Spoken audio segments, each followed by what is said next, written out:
వే gold trusted gold buyers మీరు తాకట్టు పెట్టిన బంగారాన్ని విడిపించి ఈ రోజు ఉన్న మార్కెట్ ధరకు కొనబడను. తమిళనాడు పాలిటిక్స్ రోజు రోజుకు రసవత్తరంగా మారుతున్నాయి. ట్విస్టుల మీద ట్విస్టులు కనిపిస్తున్నాయి. ఇక అన్నంత పని చేశాడు అన్నామలై.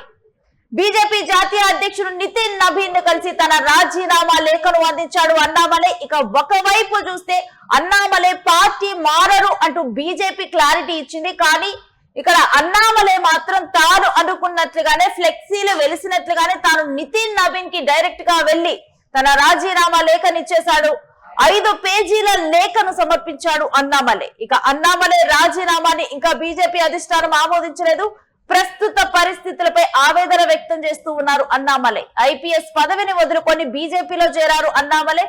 తర్వాత అన్నా డిఎంకే లో ఉన్నటువంటి నేతల మాటలు విని అన్నామలైను తొలగించటము, వీటన్నిటి మీద కూడా అన్నామలై అసంతృప్తిగా ఉన్నారు. ఇక దీంతోనే ఇక్కడ తాను కొత్త పార్టీ పెట్టబోతున్నారు, కొత్త పార్టీ ఆలోచనలోనే అన్నామలై ఉన్నారు అన్న వార్తలు బయటకు వచ్చాయి.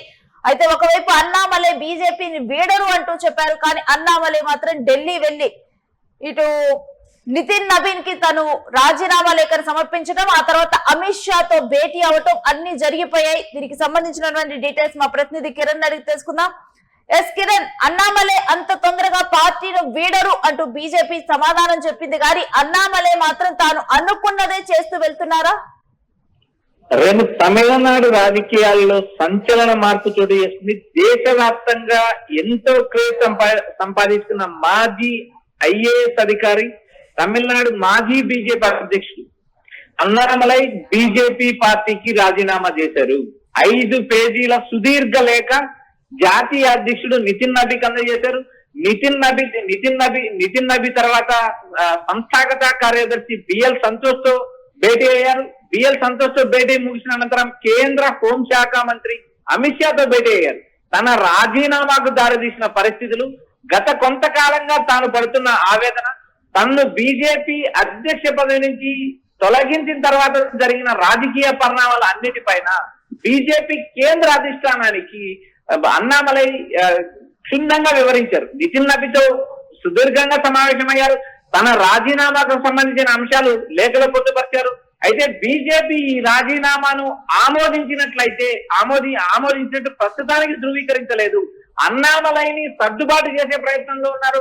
అన్నామలైతో కేంద్ర బీజేపీ పెద్దలు వరుసగా భేటీ అవుతున్నారు.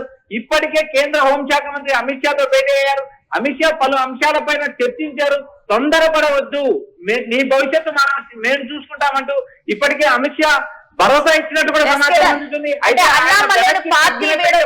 సమాచారం లేదు. ఆయన రాజీనామాకు వైపే మొగ్గు చూపినట్టు కూడా మనకు అఫిషియల్ గా సమాచారం వినిపిస్తుంది.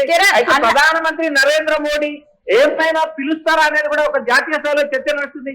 ప్రస్తుతం గత కొన్ని నెలలుగా తమిళనాడు రాజకీయాల్లో చోటు చేస్తున్న పరిణామాలు, తన రాజీనామాకు దారితీసిన పరిస్థితులు, సుదీర్ఘ కాలం తర్వాత బీజేపీకి డబల్ డిజిట్ ఓటింగ్ తీసుకురావడం, పార్లమెంట్ ఎన్నికల్లో ఒంటరిగా పోటీ చేయాలని బీజేపీ అధిష్టానాన్ని కోరినప్పటికీ అన్నామలై మాటను బీజేపీ అధిష్టానం చెవికెక్కించుకోలేదు. ఎట్టకేలకు చివరికి ఐఏఎస్ నుంచి రాజకీయాల్లోకి వచ్చి నరేంద్ర మోడీ ఆశయాలు, నరేంద్ర మోడీ లక్ష్యాలు అనుగుణంగా రాజకీయాల్లోకి వచ్చిన అన్నామలై ఎట్టకేలకు బీజేపీకి రాజీనామా చేశారు. తమిళనాడులో అత్యంత బలమైన సామాజిక వర్గం, గౌండర్ సామాజిక వర్గానికి చెందిన అన్నామలై గత ఎన్నికలకు ముందే ఆయన బీజేపీ అధ్యక్ష పదవి నుంచి తొలగించారు. కేవలం అన్నాడీఎంకే నేతల మాటలు విని అన్నాడీఎంకేతో కేవలం పొత్తు పెట్టుకోవడానికే తనను బలి చేశారు. తనను బలి చేయడం వల్ల బీజేపీ రాష్ట్రంలో అత్యంత దారుణంగా దెబ్బతింది. ఎందుకంటే గతంలో డబల్ డిజిట్ ఏదైతే 18% పార్లమెంట్ ఎన్నికల్లో ఓటింగ్ చేసుకున్న బీజేపీ ఈ ఎన్నికల్లో సింగిల్ పర్సెంట్ ఏదైతే 1 డిజిట్ శాతానికి ఓటింగ్ రావడం, అసెంబ్లీ ఎన్నికల్లో 27 అసెంబ్లీ స్థానాల్లో పోటీ చేసి కేవలం ఊటీ లాంటి ఒక్క సీటులోనే గెలవడం, తమిళనాడు అన్నాడీఎంకే మునగడమే కాకుండా బీజేపీ పుట్టి ముంచిందంటూ ఇప్పటికే అన్నామలై నేరుగా బీజేపీ అధిష్టానానికి తెలియజేశారు. బీజేపీ అధిష్టానం ప్రస్తుతానికి రాజీనామా ఆమోదించలేదు. మొత్తం ఏదైతే బీజేపీ అధిష్టాన పెద్దలందరూ అన్నామలైని సర్ది చెప్పడానికే ప్రయత్నాలు చేస్తున్నారు. అన్నామలై తాను ఒంటరిగానే పార్టీ పెడతాను.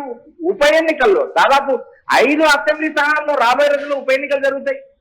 ఈ ఉప ఎన్నికల్లో పోటీ చేయడానికి అన్నామలై పార్టీ పేరు కూడా నిర్ణయించుకున్నారని ఒక ప్రచారం అయితే నడుస్తుంది. రైట్. ఇక అన్నామలై బీజేపీని వీడితే తమిళనాడులో బీజేపీకి ఇది ఒక తీరని లోటులాగా చూడొచ్చు కిరణ్ ప్రస్తుత పరిస్థితుల్లో. రేణు, తమిళనాడులో బీజేపీ పార్టీ అనేది ఒకటి ఉంది అని చెప్పుకోవడానికి అన్నామలయే కేంద్ర బిందువు, దిక్సూచి కూడా అన్నామలయే. ఎందుకంటే కోయంబత్తూరు గాని, మదురై గాని, ఇటు సేలం గాని, ఈరోడ్ గాని, నామకల్ గాని, ఏ జిల్లాకి వెళ్ళినా, ఏ ప్రాంతానికి వెళ్ళినా బీజేపీ నేతలు చెప్పే పేరు ఒక్కటే తమిళనాడు రాష్ట్రంలో అన్నామలై ధైర్యశాలి, అన్నామలై ధీటైన నేత. ఎందుకంటే అధికారంలో ఉన్నా ప్రతిపక్షంలో ఉన్నా నేరుగా అన్నా డిఎంకేతో పాటు డిఎంకే నేతలు విమర్శించిన ఏకైక నేత అన్నామలై. ఎందుకంటే చాలా మంది నేతలు రాజకీయాల్లో సర్దుబాటు చేసుకుంటారు, రాజకీయాల్లో కలిసిపోతారు. ఏ పార్టీతో కూడా ఉన్న 2 ప్రాంతీయ పార్టీలతో కూడా వైరం కొనసాగించారు, ప్రాంతీయ పార్టీలను ఢీకొట్టారు, పాదయాత్ర చేశారు. బీజేపీ అనే పార్టీని నిలబెట్టింది, బీజేపీ ఉనికి ఉంది తమిళనాడులో అని చెప్పుకోవడానికి కూడా అన్నామలై ప్రధాన కారణం. అన్నామలై చేసిన పాదయాత్ర కావచ్చు, అన్నామలై చేసిన ధర్నాలు కావచ్చు, నిరసనలు కావచ్చు, బీజేపీ కోసం తన ఐఏఎస్ ఉద్యోగానికి రాజీనామా చేసి మోడీని ఆదర్శంగా తీసుకొని రాజకీయాల్లోకి వచ్చిన అన్నామలైకి బీజేపీలో చివరికి నిరాశే మిగిలింది. ఎందుకంటే తన ఐఏఎస్ రాజీనామా చేసి రాజకీయాల్లోకి వచ్చి బీజేపీని క్షేత్రస్థాయిలో బలోపేతం చేసి తమిళనాడు రాష్ట్ర వ్యాప్తంగా అన్నామలై అంటే బీజేపీ అంటే అన్నామలై లాగా ఒక వ్యవస్థను క్రియేట్ చేశారు. ఇలాంటి పరిస్థితుల్లో అన్నామలై చివరికి బీజేపీ జాతీయ అధ్యక్షుడు నితిన్ నబీన్ కలిశారు, 5 పేజీల సుదీర్ఘ లేఖ ఇచ్చారు. ఓటమికి గల కారణాలు, గతంలో ఏ పొరపాట్ల వల్ల ఓడిపోవాల్సి వచ్చింది, నయనార్ నాగేంద్రను బీజేపీ అధ్యక్ష పదవిని నియమించిన తర్వాత బీజేపీ రోజు రోజుకు బలహీనమైన నేపథ్యం చూసాం. ఎందుకంటే నయనార్ నాగేంద్రన్ అన్నాడీఎంకే పార్టీ నుంచి బీజేపీలోకి వచ్చారు. సాతూర్ నుంచి పోటీ చేసిన బీజేపీ అధ్యక్షుడు చివరికి ఎట్టకేలకు ఓటమి చెందారు. ఈ ఎన్నికల్లో కేవలం 27 స్థానాల్లో ఒక్క ఊటీ స్థానం మాత్రమే బీజేపీకి వచ్చింది. అందుకు 5 పేజీలను ఆయన సుదీర్ఘంగా వివరించారు. ఎందుకు, ఎలా ఓటమి పొందారు, ఓటమికి గల కారణాలు ఏంటి అనే అంశాలపైన కూడా క్షుణ్ణంగా వివరించారు. అటు సంస్థాగత కార్యదర్శి బిఎల్ సంతోష్ తో భేటీ అయ్యారు. నితిన్ నబీకి 5 పేజీలు లేఖ ఇచ్చారు, సుదీర్ఘంగా వివరణ ఇచ్చారు. తాను రాజకీయాల నుంచి, బీజేపీ రాజకీయాల నుంచి క్విట్ అవుతున్నాను, తాను సొంత పార్టీ ఏర్పాటు చేసే దిశగా ప్రయత్నాలు చేస్తున్నాను, రాబోయే రోజుల్లో తమిళనాడులో మరో కొత్త పార్టీ పుట్టబోతుందంటూ ఇప్పటికే ప్రచారం కూడా ఊపల్లుతుంది.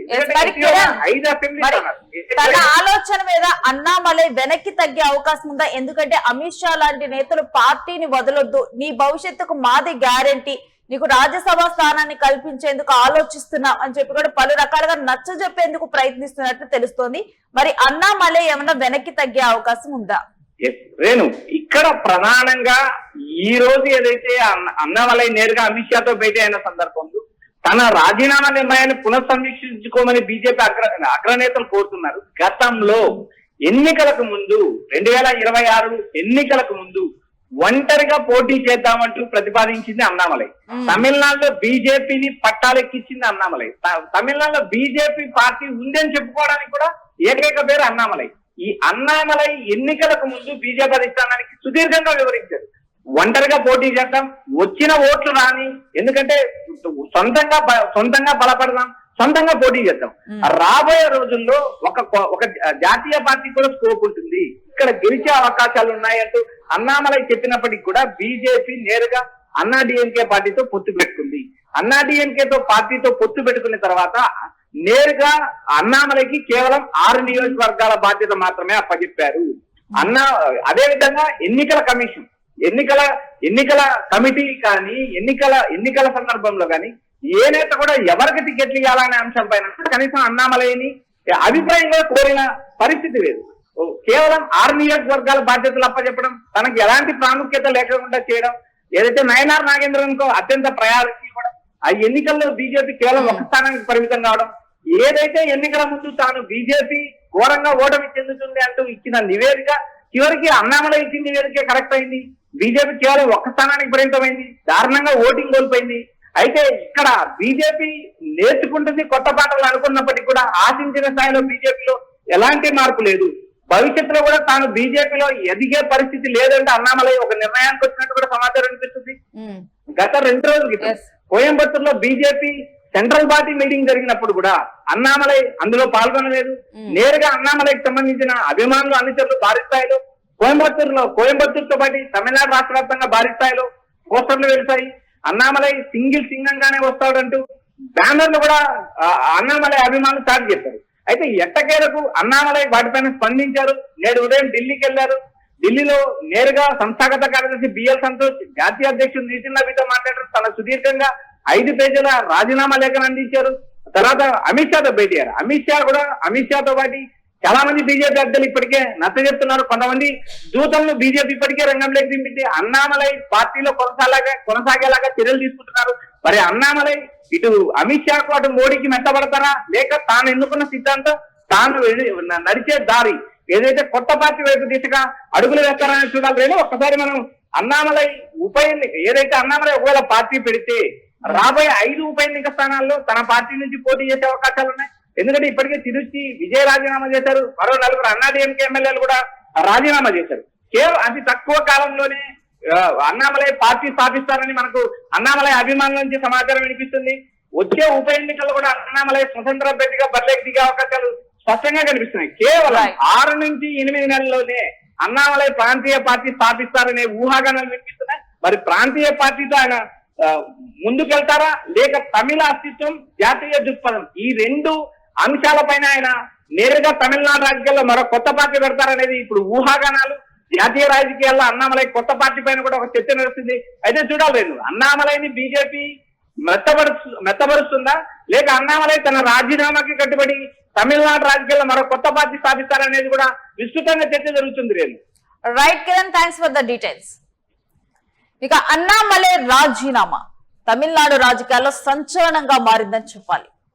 అన్నామలై పార్టీని వీడుతారు, కొత్త పార్టీని స్థాపిస్తారంటూ ఫ్లెక్సీలు వెలిశాయి. దీని మీద బీజేపీ స్పందించింది. తమిళనాడులో బీజేపీ స్పందిస్తూ అన్నామలై పార్టీని వీడరు అంటూ బీజేపీ చెప్పింది. కానీ అన్నామలై నుంచి దీని మీద ఎటువంటి స్పందన లేదు. ఇవాళ నేరుగా ఢిల్లీ వెళ్లారు. ఢిల్లీ వెళ్ళిన తర్వాత నితిన్ నబీతో మాట్లాడటము, వెంటనే తన రాజీనామా లేఖను 5 పేజీల రాజీనామా లేఖను ఇవ్వటం జరిగింది. ఇక ఈ 5 పేజీల రాజీనామా లేఖలో కూడా ప్రస్తుతం తాను ఎదుర్కొంటున్నటువంటి పరిస్థితులు, ఇక అదే విధంగా అన్నాడీఎంకే విషయంలో ఇటు అధ్యక్షుడిగా ఉన్నటువంటి అన్నామలైని కాదంటూ నయనా నాగేంద్రన్ ను నియమించటము, ఆ తర్వాత జరిగినటువంటి పరిణామాలు, ఎందుకు ఓట్లు బీజేపీ కోల్పోయింది, ఎందుకు స్థానాల్లో గెలవలేకపోయింది, ఇటువంటి అంశాలన్నింటినీ పేర్కొంటూ ఒక 5 పేజీల లేఖను రాస్తూ దాంట్లో తన రాజీనామాని ఇవ్వటం జరిగింది. ఇక దీని మీద ఇప్పటికీ అధిష్టానం అయితే ఎటువంటి నిర్ణయం తీసుకోలేదు. అన్నామలైకి నచ్చజెప్పేందుకు ప్రయత్నిస్తుంది. అన్నామలైను రాజ్యసభకు పంపించేందుకు ఆలోచిస్తున్నామన్నట్లు నచ్చజెప్తున్నట్లుగా తెలుస్తుంది. ఇక అన్నామలై పార్టీని వీడి వెళ్లటం ఏమాత్రం కూడా బీజేపీ అధిష్టానానికి ఇష్టం లేనట్టుగా తెలుస్తోంది. కానీ మరి అన్నామలై అధిష్టానం మాటలు వింటారా, లేదా తాను అనుకున్నట్లుగా ఒక కొత్త పార్టీతో ముందుకు వెళ్తారా, తన భవిష్యత్తును తాను చూసుకుంటారా అన్నామలై, ఏంటి అనేది ఈ అంశంలో ఒక ఉత్కంఠ కొనసాగుతోంది.